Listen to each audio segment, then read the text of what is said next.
The message arrived at 3 in the morning, Earth time. Admiral Catherine Monroe was sleeping in her quarters at Central Command when the emergency alarm pulled her from a dreamless rest. She had served in the fleet for 32 years, and she knew that sound meant something terrible had happened. She dressed quickly and walked through the quiet hallways. The night staff saluted her as she passed. Their faces told her this was serious. In the command center, a dozen officers stood around a holographic display, their eyes fixed on a signal that pulsed with desperate energy. "What do we have?" Catherine asked. Commander Lisa Grant, the Night Watch officer, turned to face her. "It's the Volanthi, Admiral. They're asking for help." Catherine felt her stomach tighten. The Volanthi were a peaceful species. They looked like large insects with 6 legs and delicate wings that they use for communication as much as movement. They had no military. They had no weapons. They believed that violence was a sickness that advanced species grew out of. For them to ask for help meant something had gone very wrong.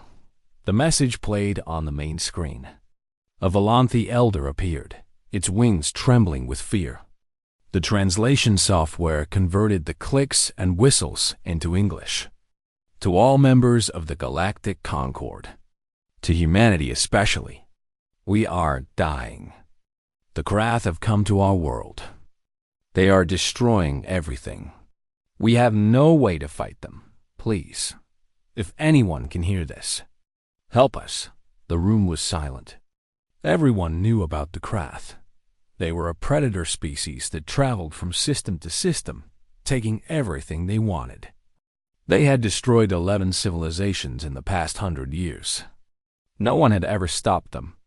No one had ever tried. Catherine turned to her communications officer. "Get me Captain Price. He was running patrol near Volanthi space." 10 minutes later, Samuel Price appeared on screen. He was a young captain, only 35 years old, but his face looked older today. Behind him, through the viewport of his small ship, Catherine could see distant flashes of light, explosions. "Admiral," Sam said, "I've been watching from the edge of the system. The Krath brought everything. I count at least 8,000 warships. They're hitting every city on Melanthos Prime. The Volanthi have nothing to fight back with. It's a massacre. How long can they hold out?" Sam shook his head. "A month, maybe. The Krath aren't in a hurry. They're taking their time. They want to strip the planet of every resource before they move on." Catherine closed her eyes for a moment. She thought about the Volanthi and what they had done for humanity. 60 years ago, a terrible plague had spread through the Mars colonies. The sickness killed quickly and painfully. Human doctors could not find a cure. Millions were dying. The Volanthi had sent their best medical scientists without being asked. They worked for 2 years without rest. They saved 14 million human lives. When Earth offered to pay them, they refused. "Helping others is what makes us who we are," their ambassador had said. Now those same gentle beings were being murdered. While the galaxy watched, Catherine opened her eyes. "I'm calling an emergency session of the government. Keep watching, Captain. And stay safe." The United Earth government met 6 hours later. President Linda Walsh sat at the head of the table, surrounded by senators, generals, and advisors. Catherine stood before them and explained the situation. She showed them footage from Captain Price's ship. She showed them the Volanthi children running through burning streets. She showed them the Krath warships blocking out the sun. "We have 300 combat ships," General Howard Price said. He was no relation to Captain Price, just a coincidence of names. "The Krath have over 10,000. If we fight them, we lose. It's simple math." Senator Maria Delgado leaned forward. "And if we don't fight? If we let the Volanthi die, what does that make us?" "Alive," the general replied. "It makes us alive." The argument went back and forth for hours. Some said humanity had no obligation to die for another species. Others said humanity had a debt to repay. President Walsh listened to all of them without speaking. Finally, when the voices grew tired, she raised her hand for silence. "I want to tell you a story," she said. "When I was a little girl, my grandmother told me about the old days on Earth. She told me about all the times humans faced impossible odds. She told me about small groups of soldiers standing against vast armies, about ordinary people saving strangers from floods and fires, about doctors walking into plague zones knowing they might never walk out. She looked around the room. She told me that humans are strange creatures. We know fear like any animal. We understand death. But something in us refuses to accept that fear should control our choices. Something in us would rather die standing than live kneeling." The president stood up. "The Volanthi helped us when we were dying. They asked for nothing. They expected nothing. They helped us because that is who they are. Now they are the ones dying. They are calling out for help. And we sit here talking about math." She walked to the window and looked out at the stars. "I became president to protect humanity. But humanity is not just our bodies. It is not just our cities and our ships. Humanity is who we choose to be. And I choose to be someone who helps their friends." She turned back to face the room. "We will send a fleet. All of it. Every ship we have. We will fight the Krath. We will probably die. But we will die as humans. We will die as the people the Volanthi believed we were when they saved our children 60 years ago. The vote was taken. It was unanimous. Humanity would go to war. Admiral Catherine Monroe returned to Central Command with new orders. She was to gather every available ship and prepare for departure. But before she began, she made one more call. This one was encrypted. This one went to a secret facility buried under the ice of Europa. A woman's face appeared on screen. Commander Diane Perry. She was the keeper of humanity's darkest secret. "Admiral," Diane said, "I assume this isn't a social call." "No," Catherine replied. "It's time to wake them up." Diane's face went pale. "The Ghost Fleet? Are you sure?" Catherine thought about the Volanthi elder begging for help. She thought about 8,000 Krath warships. She thought about what humanity would need to become to have any chance of winning. "I'm sure," she said. "Open the vaults. Bring them all online. The Krath want to meet humanity. Let's show them who we really are." Europa was one of Jupiter's moons. On the surface, it was nothing but ice. White and cold and empty. Scientists had studied it for centuries. They said there was an ocean beneath the frozen shell, but nothing else of interest. They were wrong. Admiral Catherine Monroe's shuttle descended through a hidden entrance, a crack in the ice that looked natural but was anything but. The passage went down for 3 kilometers before opening into a cavern so large it could hold a city. Lights flickered on as her shuttle approached, revealing what waited in the darkness. Ships. Hundreds of ships. They hung in the frozen air like sleeping giants, covered in frost and shadow. Some were as big as mountains. Others were small and sharp, built for speed and stealth. All of them were weapons of war, unlike anything the galaxy had ever seen. Commander Diane Perry met Catherine at the landing pad. She was a small woman with gray hair and tired eyes. She had spent 20 years down here, watching over these ships, hoping they would never be needed. "I remember when they brought me here," Diane said as they walked through the cavern. "I was young, idealistic. I thought humanity had moved past this. I thought we were better now." "We are better," Catherine replied. "That's why we're doing this. Better people protect their friends." Diane stopped and looked at the Admiral. "You don't understand what these ships are. They weren't built to protect anyone. They were built to destroy everything. After the resource wars nearly killed us all, the survivors decided humanity needed a backup plan. Something so terrible that no enemy would ever threaten us again. She pointed to a massive vessel hanging above them. It was 3 kilometers long, bristling with weapons that Catherine didn't recognize. That's the Reckoning. It carries something called the Prometheus Array. One shot from that weapon can destroy a small moon. We tested it once in the outer system. The scientists watched the test, couldn't sleep for months afterward. Catherine stared at the ship. It was ugly. There was no grace in its design, no beauty. It was pure function, pure death. "How many ships do we have here?" she asked. 212. 50 Harbinger-class dreadnoughts. They're the big ones. 80 Spectre-class destroyers. They're invisible to every sensor we know of. The rest are support ships, carriers, and bombers. Chief Engineer Martin Cole joined them near the central control station. He was a large man with hands that had spent decades building and fixing machines. He looked at the dormant fleet with a mix of pride and fear. "Most of these ships haven't been active in over a century," Martin said. "Their systems are outdated by modern standards. But their weapons are not. We built them to last. We built them to survive anything." "How long to bring them online?" Catherine asked. "Full activation will take 72 hours.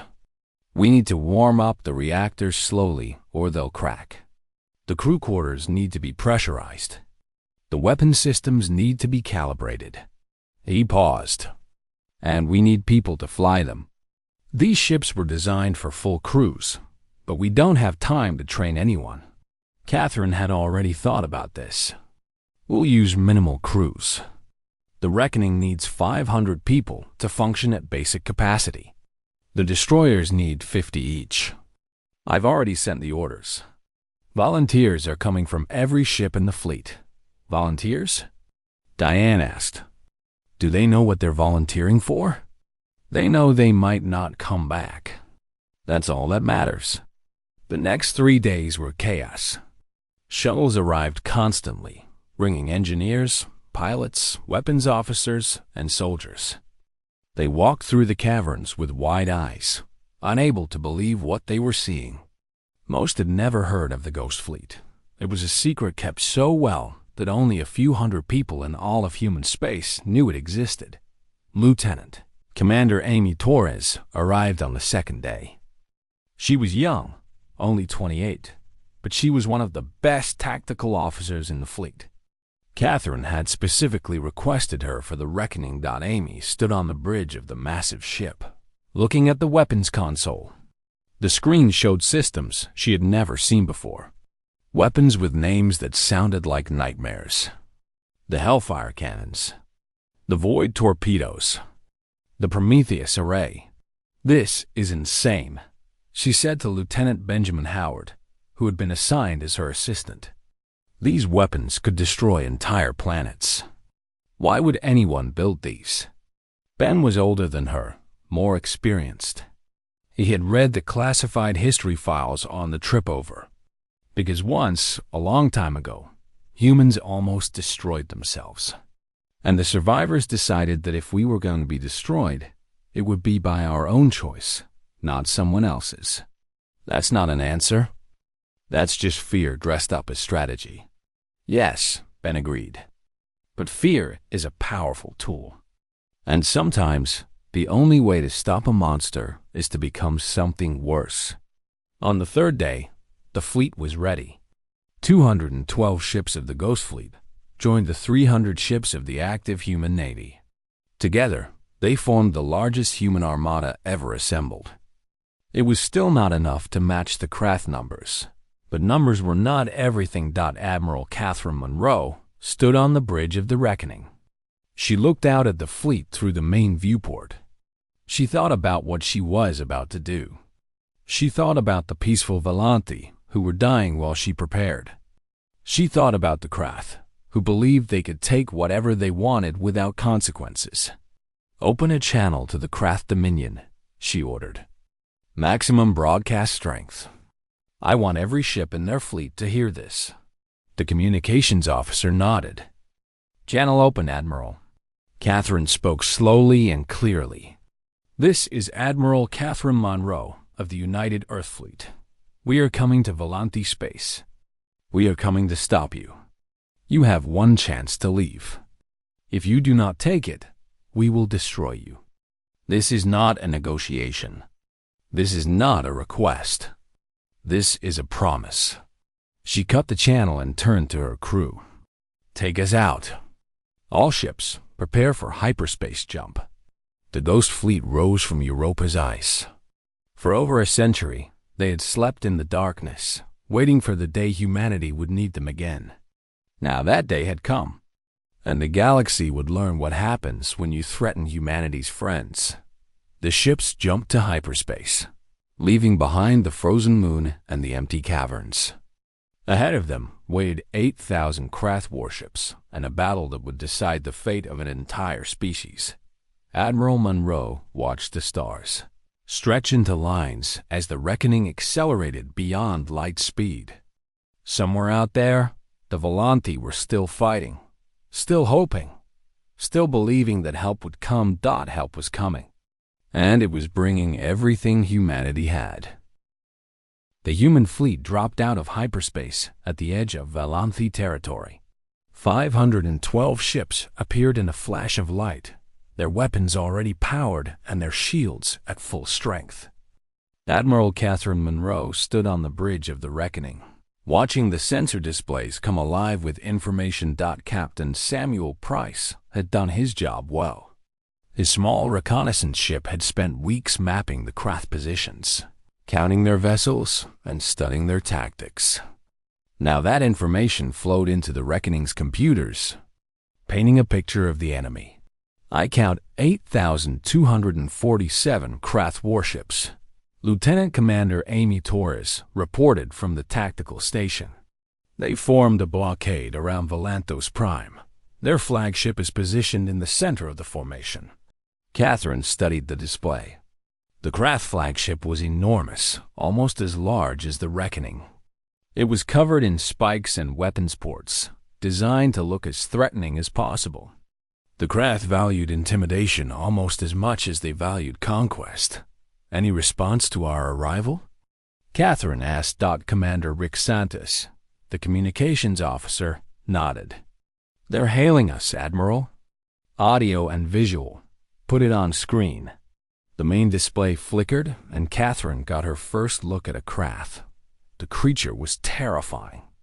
It had a body like a twisted spider, with too many legs and too many eyes. Its mouth was filled with sharp teeth that never stopped moving. But it was the voice that was worst. Cold and hungry and amused. "Little humans," the Krath said. The translation software identified it as the voice of consumption, the supreme commander of the Krath fleet. "We have heard stories about your kind. Soft, weak, fragile. You die so easily. Why have you come here? Do you wish to die alongside your insect friends?" Catherine kept her face calm. She had expected this.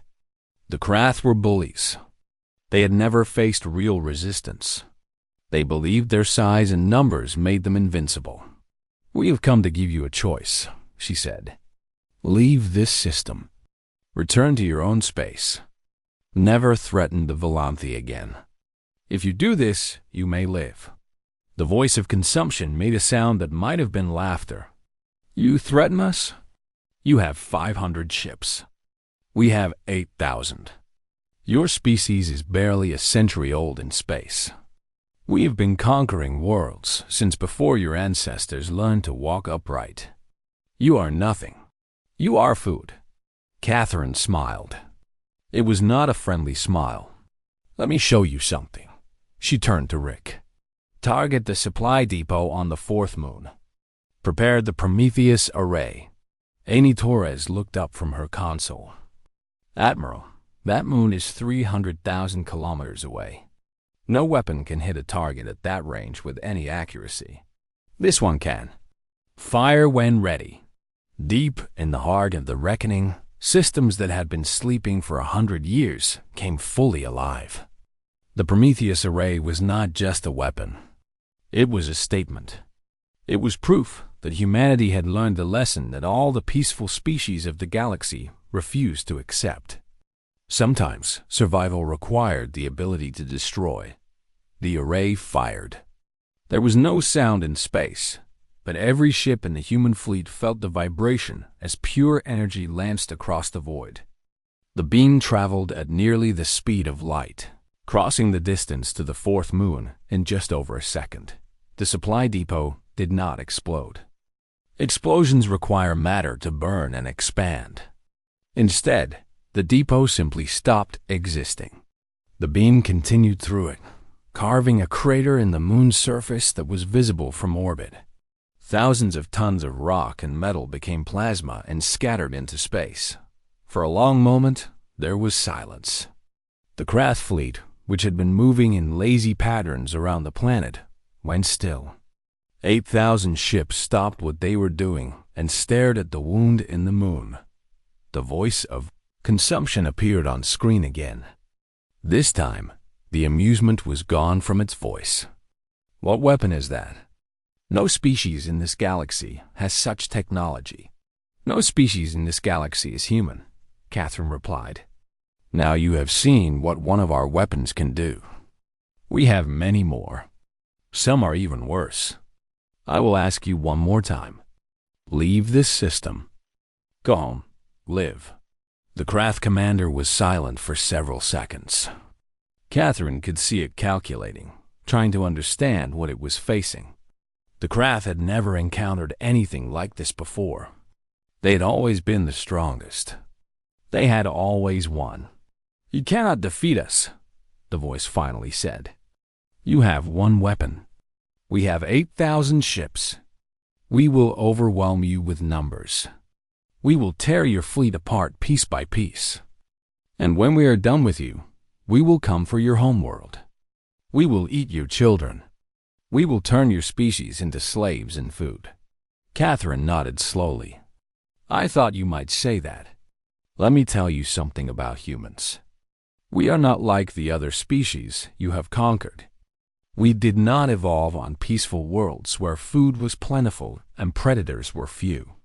We evolved on a planet that was trying to kill us every moment of every day. We survived ice ages and plagues and famines. We survived each other, which was hardest of all. She stepped closer to the screen. We know violence. We understand it in our bones. We spent thousands of years perfecting it. And then, when we finally reached the stars, we tried to put it away. We tried to be better. We joined your galactic concord and smiled and pretended we were just another peaceful species. The smile faded. But we never forgot who we are. We never forgot what we can do. And when you attacked our friends, when you started killing innocent beings who had never done anything to harm you, you reminded us of something important. She paused, letting the silence stretch. You reminded us that monsters exist, and we know how to kill monsters. The communication ended. The voice of consumption's image disappeared from the screen. For a moment, the bridge was quiet. Then Amy Torres spoke. Admiral, the craft fleet is beginning to move. They're forming attack patterns. Catherine returned to her command chair. Good. I was hoping they wouldn't surrender. Let them come. Let them see what happens when you threaten humanity's friends. She opened a channel to the entire fleet. All ships, this is Admiral Monroe. The enemy has refused to withdraw. They think they can defeat us with numbers. They are wrong. Today, we show the galaxy what humanity really is. Today, we fight. Not for conquest. Not for resources. We fight because our friends are dying, and we refuse to let them die alone. All hands, battle stations. May whatever gods you believe in protect you all. The human fleet began to move forward, toward the waiting enemy, toward the battle that would change everything. The sun rose over Valanthos Prime. but the Volanti could not see it. The sky was filled with ships. Thousands of craft vessels blocked the light, their dark shapes casting shadows over the burning cities below. The insectoid beings had retreated to underground shelters, holding their young close and waiting for the end. Then new lights appeared in the sky. Bright flashes that signaled the arrival of something the Volanti had been praying for. Help had come. Admiral Catherine Monroe watched the craft fleet react to the human arrival. They were confident. They spread out, forming a net to catch the smaller human force. They expected this to be easy. They expected the humans to break and run. They were about to learn how wrong they were. Spectre Group, execute attack pattern Alpha, Catherine ordered. Target their command ships. Take out their admirals. Captain Vanessa Park commanded the lead Spectre-class destroyer, the Whisper. Her ship was invisible to craft sensors, a ghost moving through the void. She had positioned her squadron behind the enemy lines, waiting for this moment. All Spectre units, weapons free, Vanessa said calmly. Make every shot count. 80 invisible ships opened fire at the same moment. The craft didn't see them coming. They didn't even know the attack had started until their command vessels began to explode. In the first 3 minutes of battle, 30 craft admirals died. Their fleet, which had been moving in perfect coordination, suddenly became confused and disorganized. Main fleet forward, Catherine commanded. All ships formed defensive sphere around the planet. We protect the Volanti. That is our primary mission. The 500 human ships moved as one. Chief Engineer Martin Cole had worked for days to modify their shield systems. Now, when the ships came together, their shields linked to form a wall of energy that surrounded the entire planet. The craft would have to break through that wall to reach the Volanti. The craft recovered from their initial shock and attacked with fury. Thousands of ships poured fire at the human formation. The space around Valanthos Prime lit up with weapons fire, so bright that it looked like a new sun had been born. Lieutenant Commander Amy Torres worked her console with desperate speed. She coordinated the defensive fire, making sure every shot hit a target. Next to her, Lieutenant Benjamin Howard managed the shield systems, shifting power where it was needed most. Sector 7 is taking heavy fire, Ben reported. Shields at 40%. Transfer power from Sector 3, Amy ordered. And get the Harbingers to focus fire on those lead attackers. The Harbinger-class dreadnoughts were the heavy hitters of the fleet. Each one was a mountain of armor and weapons. They fired in perfect unison, their cannons tearing holes in the craft formation. But for every craft ship destroyed, 10 more took its place. Captain Marcus Gray commanded the destroyer Valiant. He was positioned at the front of the formation, taking the worst of the enemy fire. His ship shook with every impact. His crew fought with everything they had. Captain, our shields are failing, his first officer reported. We can't take much more. Marcus looked at his displays. A massive craft dreadnought was pushing toward the planet, trying to break through the defensive line. If it got through, it would devastate the Volanti cities below. Set collision course, Marcus said quietly. His crew stared at him. They understood what he was asking. There would be no escape. No survival. It's been an honor serving with all of you, Marcus continued. But today, we don't fight for ourselves. We fight for them. He pointed at the planet below. Those gentle creatures who never hurt anyone, who saved our people when they were dying. Today, we pay that debt. The Valiant accelerated toward the craft dreadnought. The enemy ship tried to turn, tried to evade, but it was too slow. The two vessels collided in a flash of light and fire. The explosion destroyed them both and left a gap in the craft attack. The Valiant and her crew were gone. But the Volanti cities below were safe. On the surface, Sergeant Nicole Ortiz led her ground team through the chaos. Buildings burned around them. The sound of explosions came from every direction. But Nicole had a mission, and she would not fail. "Keep moving," she shouted to her team. "We need to reach the main shelter." The Volanthi had built their shelters deep underground, but many civilians had not made it in time. Nicole's team was finding them, guiding them to safety. The Volanthi were terrified. Many of them had never seen violence before. They did not understand what was happening. A young Volanthi, barely old enough to fly, clung to Nicole's arm. Its wings trembled with fear. Its translator device produced broken words. "Why? Why they hurt us?" "We never hurt them." Nicole picked up the small creature and held it close. "I don't know, little one. Some beings are just cruel. But not all of us. Some of us came to help." She carried the young Volanthi toward the shelter entrance, her team protecting them from debris falling from the sky. In orbit, the battle reached its peak. The human fleet had held for 6 hours. They had destroyed over 2,000 craft ships, but they had lost nearly 50 of their own. The shield wall was weakening. The ammunition was running low. Admiral Catherine watched the Krath flagship move toward her position. The voice of consumption was coming to finish the battle personally. The massive ship pushed through its own fleet, eager to destroy the reckoning. "Admiral," Rick Santos said, "the enemy flagship is within range of the Prometheus array." Catherine had been waiting for this. For 6 hours, she had let the Krath attack. She had let them think they were winning. She had let their commander become overconfident. Now it was time to end it. "The array has been charging since the battle began," she said. "Full power. Target the enemy flagship. Fire." The Reckoning's main weapon activated for the second time.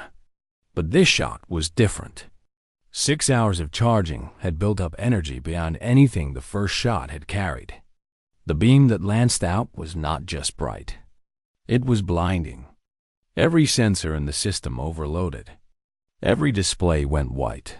When the light faded, the Krath flagship was gone. There was nothing left. Not debris. Not plasma. Nothing. The voice of consumption and 30,000 Krath. Warriors had simply ceased to exist. The remaining Krath ships froze. They had never seen their leader destroyed. They had never imagined it was possible. For a moment, 8,000 ships hung motionless in space, unable to process what had happened. Then they ran. The Krath turned and fled, jumping to hyperspace as fast as their engines could carry them. They left behind their dead, their debris, and any hope of conquering the Volanthi. In less than 10 minutes, the skies over Valantos Prime were clear. Admiral Catherine slumped in her chair. Around her, the bridge crew was silent. They had won. Against impossible odds, they had won. But the cost had been terrible. 73 human ships destroyed. Over 40,000 men and women dead. The Valiant and her crew. Dozens of fighters that would never return. Friends and comrades who had given everything. "Send a message to the planet," Catherine said softly. "Tell them it's over. Tell them they're safe." On the surface, Nicole Ortiz heard the news through her comm unit. She looked up at the sky, where smoke was beginning to clear. Stars were becoming visible again. Real stars, not the lights of enemy ships. The young Volanthi in her arms made a sound. The translator rendered it as something close to wonder. "They saved us. The humans saved us." Nicole smiled, though tears were running down her face. "Yeah, little one. That's what friends do." 3 days after the battle, Admiral Catherine Monroe stood on the surface of Valantos Prime. The air smelled of smoke and burned metal, but also of something else: flowers. The Volanthi were already planting new gardens in the ruins of their cities. Life was returning. Around her, the evidence of the battle was everywhere. Pieces of destroyed ships fell through the atmosphere like shooting stars. Craters marked the places where weapons had struck the ground. Buildings that had stood for centuries were now piles of rubble. but the Volanthi were alive. That was what mattered. Ambassador Chitter approached her. The Volanthi elder moved slowly, its wings damaged from a collapse during the battle. It had refused medical treatment until all the children were cared for first. That was the Volanthi way. Admiral Monroe, Chitter said through its translator, my people do not have words for what you have done. We asked for help. We expected perhaps a few ships, perhaps some supplies. We did not expect. The ambassador paused, searching for the right words. We did not expect anyone to die for us. Catherine looked at the sky. Somewhere up there, the wreckage of the Valiant still orbited. Captain Marcus Gray and his crew had become part of this world's sky. They would circle Valanthos Prime forever. 43,000 humans died in this battle, Catherine said. 73 ships destroyed. Hundreds more damaged. When I go home, I will have to tell their families why they never came back. Do you regret coming? Catherine thought about the question. She thought about all the death she had witnessed. She thought about the weapons she had used, weapons that no civilized species should ever need. She thought about the look in the voice of Consumption's eyes, just before the Prometheus array erased it from existence. I regret that it was necessary, she finally said. I regret that beings like the Krath exist. I regret that the universe is a place where gentle creatures like your people need protecting. She turned to face Chitter directly. But do I regret coming? No, never. Your people saved millions of my people once. You asked for nothing in return. That debt could never truly be repaid. But we tried. We will always try. Chitter was silent for a moment. Then it reached out with one of its delicate limbs and touched Catherine's hand. We did not save your people to create a debt. We saved them because it was right. Because suffering should be prevented when it can be. I know, Catherine said. And that is exactly why we came. Because letting you die when we could help would have been wrong. Because some things matter more than survival. On the other side of the planet, Sergeant Nicole Ortiz was helping with the reconstruction. Her ground team had stayed behind when most of the fleet departed. They worked alongside Volanthi laborers, clearing rubble and rebuilding homes. The work was hard and slow, but it felt good. It felt like the right thing to do. The young Volanthi she had carried to safety, whose name she had learned was Chirik, followed her everywhere. The small creature had attached itself to Nicole like a shadow. It asked endless questions about humans, about Earth, about why being so different would travel so far to help strangers. On Earth, Nicole explained as they moved rubble, we have a saying. No one is a stranger who needs help. We believe that all thinking beings are connected somehow. That what happens to one of us happens to all of us. Chirik tilted its head, considering this.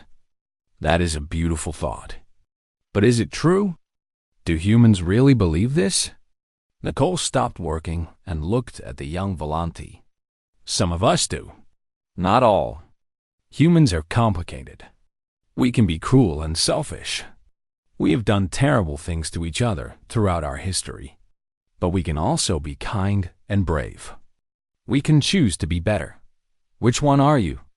Nicole smiled. I'm trying to be the better kind. Every day, I try. Back on the Reckoning, Lieutenant Commander Amy Torres sat alone in the observation deck. The ship was quiet now. Most of the crew was resting after the days of constant battle. But Amy could not sleep. Every time she closed her eyes, she saw the weapons displays. She saw the numbers showing how many beings had died. Lieutenant Benjamin Howard found her there, staring out at the stars. Can't sleep? He asked, sitting down beside her. I keep thinking about what we did. What I did. Amy's voice was hollow. I coordinated the attacks. I told our ships where to fire. Every enemy vessel we destroyed, I helped make that happen. Ben was quiet for a moment. Do you think we were wrong to fight? No, the Volanthi were innocent. They deserve protection. Amy turned to look at him. But does that make what we did right? We killed hundreds of thousands of Krath. We used weapons that could destroy planets. We became exactly what they were afraid of. Maybe, Ben said, or maybe we became what was necessary. The Krath had a choice. They could have left. They could have stopped killing. They chose not to. We didn't make that choice for them. Is that enough? Is that enough to justify what we did? Ben sighed. I don't know. I don't think there are easy answers to questions like that. All I know is that if we hadn't come, the Volanthi would be extinct right now. Every child, every elder, every gentle soul on that planet would be dead. We stopped that. Whatever else we are, whatever else we did, we stopped that. 1 week later, the Ghost Fleet returned to Europa. The ships descended back into the ice, back into the darkness where they had slept for so long. Admiral Catherine watched them go from the observation deck of a transport vessel. She hoped they would never be needed again. She knew they probably would be. The Galactic Concord held a special session to discuss what had happened. 43 species sent representatives. They watched recordings of the battle. They listened to testimony from Volanthi survivors. They debated what it meant that humanity possessed such terrible weapons. Ambassador Kevin Brooks spoke for Earth. He was a quiet man who preferred diplomacy to warfare. But today, he had something important to say. Humanity did not seek this battle, he told the assembled representatives. We did not want to reveal the weapons we had hidden away. We hoped we would never need them. But when our friends were dying, when innocent beings were being slaughtered by predators who saw them as nothing but resources, we could not stay silent. We could not stay safe while others suffered. He paused, looking around the chamber. We know that some of you are afraid of us now. You have seen what we can do. You have seen the destruction we are capable of. I understand that fear. But I want you to understand something in return. Kevin stood straighter. Humanity will never use these weapons for conquest. We will never threaten a peaceful species. We will never become the Krath. But we will also never stand by while innocents die. If you are peaceful, if you mean no harm to others, you have nothing to fear from humanity. We will be your friends. We will be your allies. And if anyone threatens you, if anyone tries to destroy you simply because they can, we will come. We will bring everything we have. And we will fight for you, just as we fought for the Volanthi. The Concord voted to elevate humanity to senior member status. The vote was unanimous. On Earth, the names of the fallen were read aloud in the ceremony that lasted 3 days. 43,000 names. 43,000 lives given so that others might live. Monuments were built. Songs were written. The sacrifice was not forgotten in a small house on the shores of what used to be called the Pacific Ocean. The family of Captain Marcus Gray received a folded flag and a medal. His widow held them both and cried. His children, too young to understand, played quietly in the next room. They would grow up knowing their father was a hero. They would grow up knowing he died protecting strangers who lived among the stars. And on Volanthos Prime, the Volanthi gathered in their traditional formations. Thousands of them came together, their wings creating harmonics that could be heard from orbit. They sang a song of gratitude that would be passed down through generations. A song about the soft, fragile beings who crossed the darkness of space to save them. A song about humans. The song ended with a promise. The Volanthi would never forget. And neither would humanity. In a universe full of dangers and predators, they had found each other. They had proven that even the gentlest species could be saved, and even the most dangerous species could choose to be kind. That was the truth the galaxy learned that day. Humanity was capable of terrible things, but it was also capable of something the Krath had never understood, It was capable of love. And in the end, that made all the difference.